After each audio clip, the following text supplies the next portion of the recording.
Правеа што правеа одговорните во оваа држава и во последните 2-3 години го разнебитија ловството, кое некогаш важеше за најорганизирано со краткорочни и долгорочни стратегии за развој.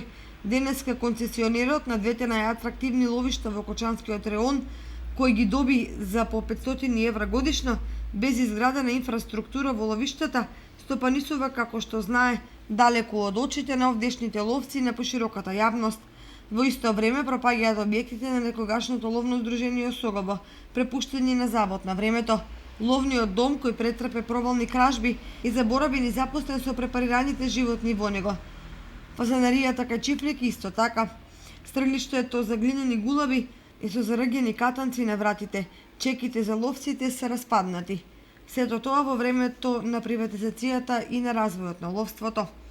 На непол месец пред стартот на новата ловна сезона на прелетен дивеч, состојбите со ловството во регионот се како и на почетокот на минатогодишната. За локалните ловци, цените на годишните дозволи од 4.000, 8.000 и 12.000 денари се прескапи, па повеќето мигрираат во Виница, Чешиново или во подрубницата Осогово на Македонски шуми, кој стопанисува со планинските ловишта. Разликата е во тоа што Сдруженијето Горица од Чешиново во својот ловен календар нема отстрел на дива свиња, а подружницата Осогово не организира лов на прелетен дивеч. Меѓутоа прелетниот дивеч и без тоа не е атрактивен, бидејќи тоа што го организира акционерското друштво Текстил е на строго ограничени терени од левата страна на врагалница, кои не им пружаат соодветни задоволства на ловците.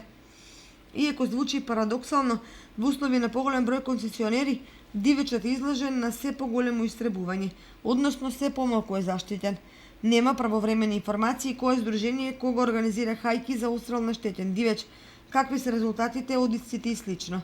Се добива впечаток дека секој лови како што најмногу му одговара, а во таква ситуација сериозно се загрозува бројноста на полезниот дивеч.